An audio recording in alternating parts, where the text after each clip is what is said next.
Hello guys, welcome back again. आज हम देखेंगे वापस से माइक्रोस्कोपी में एक तो हम कवर करने वाले हैं फ्लोरोसेंस माइक्रोस्कोपी। दूसरा हम देखेंगे कन्फोकल माइक्रोस्कोपी, जो दोनों सेम है, थोड़ा सा अंतर है। बाकी इसके अलावा हम देखने वाले limit of resolution, numerical aperture क्या होता है, एक बेसिक सिद्धांत क्या होता है आपके माइक्रोस्कोप का। तो लिमिट ऑफ रेजोल्यूशन, इसके फॉर्मूला आपको ध्यान रखना है। इसका होता है 0.6 lambda by N into sine alpha, और इसी को आप बोलते हैं, नीचे वाला जो पोर्शन है N by N into sine alpha को बोलते हैं हम न्यूमेरिकल अपर्चर एन ए। इसका मतलब क्या है, जितना बड़ा ये होगा उतना ही ये लाइट को एब्जॉर्ब कर पाएगा। अगर किसी लेंस का न्यूमेरिकल अपर्चर कम है तो वो कम लाइट को ऑब्जॉर्व कर पाएगा। ठीक है, अगर आपको लिमिट ऑफ रेजोल्यूशन को बढ़ाना है तो आपको क्या करना पड़ेगा, न्यूमेरिकल अपर्चर को कम करना पड़ेगा, लैम्बडा को बढ़ाना पड़ेगा, यानी कि तरंग दैर्घ्य को, उस विशिष्ट जो प्रकाश की तरंग दैर्घ्य को आपको बढ़ाना पड़ेगा, तब आप लिमिट ऑफ रेजोल्यूशन बढ़ा सकते हो। और लिमिट ऑफ रेजोल्यूशन और रेजोल्यूशन पावर, ये दोनों कैसे हैं, इनवर्ट प्रोपोर्शनल होते हैं। ठीक है, एक दूसरे के व्युत्क्रमानुपाती होते हैं, एक दूसरे के जस्ट अपोजिट होते हैं। यानी कि आपको अगर तरंग दैर्घ्य बढ़ा दोगे तो वहां पे क्या हो जाएगा, लिमिट ऑफ रेजोल्यूशन तो बढ़ जाएगा लेकिन रिजॉल्विंग पावर उसकी कम हो जाएगी। अगर आपने न्यूमेरिकल अपर्चर को कम किया है तो उस कंडीशन में लिमिट ऑफ रेजोल्यूशन तो बढ़ जाएगा लेकिन रिजॉल्विंग पावर कम हो जाएगी। ठीक है, अब हम दोनों को देख लेते हैं ये क्या होते हैं।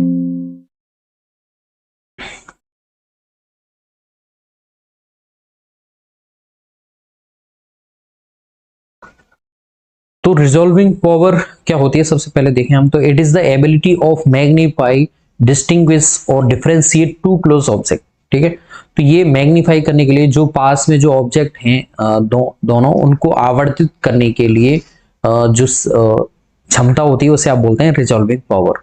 ठीक है, जबकि लिमिट ऑफ रिजोल्यूशन क्या है, एक मिनिमम डिस्टेंस तक, उस मिनिमम डिस्टेंस तक जहां तक आप दो क्लोज ऑब्जेक्ट को डिफरेंशिएट कर पाए, उस मिनिमम डिस्टेंस को आप बोलेंगे लिमिट ऑफ रिजोल्यूशन। तो दोनों एक दूसरे के कैसे होते हैं, जस्ट अपोजिट होते हैं। अब देखिए यहाँ पे अगर हम देखें, एक हमारे पास में ये लेंस है और एक हमारे पास में ये लेंस है। ठीक है, तो यहाँ पे न्यूमेरिकल अपर्चर की अगर हम बात करें, तो यहाँ पे ऑब्जेक्टिव लेंस है, ये इसका लो अपर्चर है, यानी कि ये कम लाइट को ऑब्जर्व करेगा। और ये क्या है, थोड़ा सा इससे बड़ा है, इसका जो डायमीटर है कम है, लो है, इसका हाई है डायमीटर। ठीक है, तो इसका एल्फा भी ज्यादा हो जाएगा जिसकी वजह से इसका हाई अपर्चर हो जाएगा। तो इसका हाई अपर्चर है, आपको देखने में लग नहीं रहा होगा लेकिन ये थोड़ा सा ऑब्जेक्टिव लेंस कैसा है, बड़ा है, डायमीटर ज्यादा होने पे इसका एल्फा भी बढ़ जाएगा और आपके इसका लो जो हाई अपर्चर हो जाएगा। ठीक है, अपर्चर हाई हो गया तो इसका जो लिमिट ऑफ रिजोल्यूशन है वो कैसे हो जाएगी, कम हो जाएगी, और रिजॉल्विंग पावर इसकी कैसे हो जाएगी, ज्यादा हो जाएगी। रिजॉल्विंग पावर ज्यादा हो जाएगी यानी कि ये दो क्लोज ऑब्जेक्ट को ज्यादा मैग्नीफाई करके दिखा पाएगा। ठीक है, और रिजोल्यूशन कम हो गया यानी कि इसकी मिनिमम डिस्टेंस कम हो गई, जिस डिस्टेंस के द्वारा आप क्लोज रिलेटेड दो ऑब्जेक्ट को डिफरेंशिएट कर पा रहे थे। ठीक है, मान लीजिए ये हमारे पास में एक ऑब्जेक्ट है, ठीक है, और इसकी एक हमारे पास में ये लेंस है।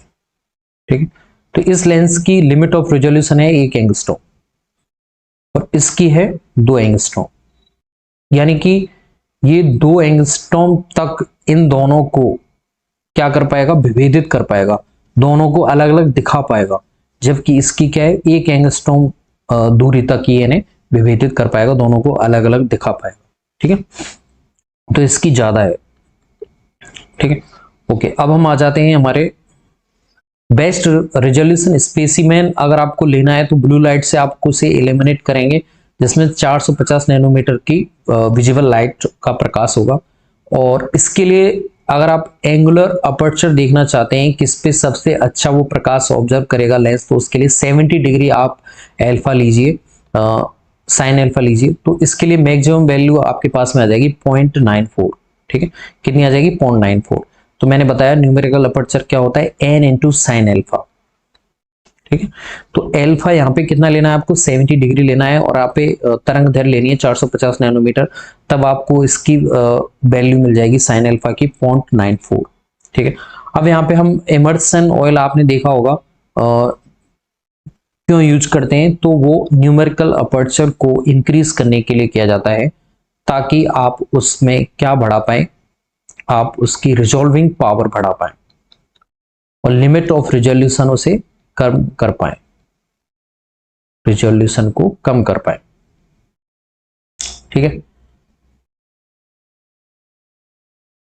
ओके। अब यहाँ पे रेफ्रेक्टिव इंडेक्स ऑफ ऑयल देखें तो ऑयल का रेदर देन एयर से ज्यादा होता है, एयर का 1 है, जबकि इसका कितना हो जाता है 1.4 हो जाता है। इसी वजह से इमर्सन ऑयल यूज किया जाता है।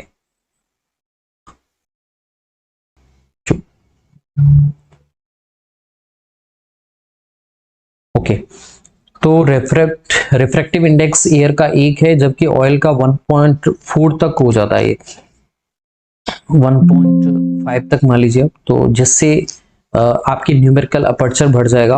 और एक अच्छी लेंस की क्वालिटी है, एक अच्छी लेंस की क्वालिटी है कि उसका रिफ्रैक्टिव इंडेक्स कैसा होना चाहिए, ज्यादा होना चाहिए, ताकि उसकी लिमिट ऑफ रिजोल्यूशन कैसा हो जाए, उसका कम हो जाए, रिजॉल्विंग पावर ज्यादा हो जाए। ठीक है, ये आपको ध्यान रखना है। तो जैसा कि मैंने बताया यहाँ पे 1 एंगस्ट्रॉम और 2 एंगस्ट्रॉम, तो यहाँ पे 1 एंगस्ट्रॉम वाला ज्यादा अच्छा है, क्योंकि ये मिनिमम डिस्टेंस पे भी, बहुत कम दूरी पे भी इन्हें क्या कर पा रहा है, डिफ्रेंशिएट कर पा रहा है। तो यानी कि ये वाला लेंस आपके ज्यादा अच्छा रहेगा। ठीक है, अब हम आ जाते हैं confocal microscopy, sorry fluorescent microscopy, fluorescent microscope. अब देखिए, ये जो स्पेसिमेन है ये कैसा होता है, ये फ्लोरोसेंट होता है, यानी कि इसमें क्षमता होती है कि ये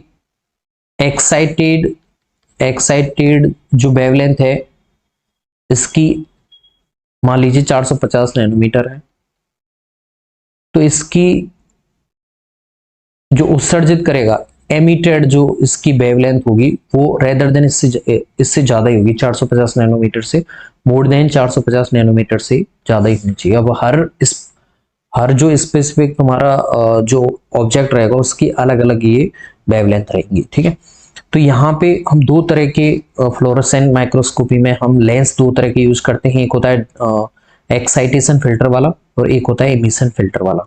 ड्राइक्रोमिक मिरर जो होता है इसका काम होता है ऑब्जेक्ट की तरफ जो एक्साइटेशन फिल्टर से जो छन के वेवलेंथ आ रही हैं, जो किरणें आ रही हैं, जो प्रकाश आ रहा है उसे ऑब्जेक्ट की तरफ उसे मोड़ना। ठीक है, तो फ्लोरोसेंट माइक्रोस्कोपी में आपका ऑब्जेक्ट कैसा होना चाहिए, फ्लोरोसेंट गुड वाला होना चाहिए, या उसे आप स्टेन कर सकते हो जिससे वो एक वेवलेंथ से एक्साइटेड हो रहा है और एमिट कोई दूसरी वेवलेंथ को कर रहा है। ठीक है, तो यहाँ पे हमारा ऑब्जेक्ट है स्टेज पे, और यहाँ पे देखिए एक प्रकाश सोर्स है जिससे आप इमिट कर रहे हो कई प्रकार के लाइट का। तो यहाँ पे इमिशन जो फिल्टर है इसकी इसमें कैरेक्टर होता है ये विशिष्ट प्रकार की लाइट को ही अंदर जाने देगा। तो देखिए इसने ब्लू को जाने दिया है अंदर। ठीक, ब्लू को डाइक्रोमिक मिरर इसे क्या कर देगा, इसे मोड़ देगा, ऑब्जेक्ट की तरफ इसे मोड़ के रखेगा। तो इस पे जैसे ही बॉम्बार्ड होगा, इस पे गिरेगी जैसे ये लाइट है, तो अब यहां से ये इमिट करेगा। ठीक है, एक स्पेसिफिक वेवलेंथ पे ये इसने ब्लू लाइट को लिया है, अभी मोर देन उस लेंथ से ज्यादा ये इमिट करेगा। ठीक है, और इमिट करने के बाद में ये इमिशन जो फिल्टर है, ये इमिशन फिल्टर है, या फिर इसे आप बोल सकते हो बैरियर फिल्टर। ये क्या करता है, ये केवल ज्यादा वाली तरंग दैर्घ्य को ही यहां से जाने देगा, एक विशिष्ट तरंग दैर्घ्य को ही जाने देगा जो इस ऑब्जेक्ट के साथ में स्पेसिफिक है। ठीक है, और किसी को नहीं जाने देगा, और इसी को आप क्या कर लेते हैं, स्क्रीन पे देखते हैं और इसी के माध्यम से इसकी इमेज को वहां पे फाइंड आउट करते हैं। ठीक है, तो यहाँ पे जो फिल्टर है वो आपको ध्यान रखते हैं, एक्साइटेशन फिल्टर इसका काम है छानना, जो प्रकाश आ रहा है उसे छान के देना। डाइक्रोमिक मिरर का इसे मोड़ना ऑब्जेक्ट की तरफ, और मोड़ के इस ये फ्लोरोसेंट है तो विशिष्ट तरंग दैर्घ्य को ये ले लेगा, यानी ब्लू वाली को लिया है इसने। अभी जरूरी नहीं है, इससे ज्यादा वाली वेवलेंथ पे ये उत्सर्जित करेगा प्रकाश को, और बैरियर फिल्टर केवल उसी को आने देगा। जो उस दृश्य जो प्रकाश केवल ऑब्जेक्ट से आया है, बाकी सभी को यहाँ पे रोक लेता है। तो यहाँ पे इसको आप इमेज को देख पाते हैं, ठीक है। अब इसमें और कन्फोकल माइक्रोस्कोपी में ये अंतर है, apart from better image it can give us 3D image. इसमें आप इमेज फ्लोरोसेंट माइक्रोस्कोपी से ज्यादा अच्छी मिलेगी आपको, और यहाँ पे 3D इमेज मिलेगी। क्यों मिलेगी? यहाँ पे देखिए एक डिटेक्टर है, यहाँ पे इमिशन पिन होल रखे जाते हैं, बैरियर फिल्टर में यहाँ पे पिन होल रखे जाते हैं, और इस पिन होल से केवल जो ऑब्जेक्ट से टकरा के लाइट आ रही है उसी ही लाइट को अंदर जाने दिया जाएगा। जबकि फ्लोरोसेंट में हमने देखा था वहां पे ऐसा कोई पिन होल नहीं था, वहां पे बैरियर फिल्टर था, लेकिन वहां पे जरूरी नहीं है कि ऑब्जेक्ट के आउट ऑफ फोकस जो लाइट है वो भी वहां पे आ सकती है। लेकिन यहाँ पे देखिए सेम वही है हमारी फ्लोरोसेंट माइक्रोस्कोपी, लेकिन पिन होल का ही अंतर है। बस देखिए आउट ऑफ फोकस लाइट है, ये इसने रोक दी है। इन फोकस लाइट जो ऑब्जेक्ट में से आई थी, फोकल प्लेन देख सकते हैं यहाँ पे, जो ऑब्जेक्ट से टकरा के आई है वही यहाँ पे इसने अंदर जाने दिया है, ठीक है। बाकी डायक्रोमिक मिरर यहाँ पे भी है, बैरियर फिल्टर यहाँ पे भी है, एक्साइटेशन फिल्टर यहाँ पे भी है, लेकिन यहाँ पे जो आपकी कॉन्फोकल माइक्रोस्कोपी होती है, कन्फोकल माइक्रोस्कोपी में अंतर इतना है कि यहाँ पे पिन होल आपको देखने को मिलेंगे, कन्फोकल पिन होल देखने को मिलेंगे जो ओनली इन फोकस लाइट को अंदर जाने देंगे।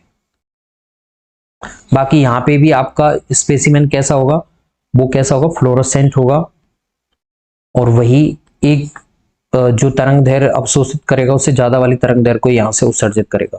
तो देखिए ये केवल इसी वाली लाइट को अंदर आने दिया है यहाँ पे पिन होल को, तो यहाँ से ज्यादा आपको ऑब्जेक्टिफाई इमेज होगी, शार्प इमेज आपको देखने को मिलेगी। तो दोनों में केवल बेसिक अंतर इतना सही है। आई होप आपको समझ में आया होगा। If you any problem then comment down below. Thanks.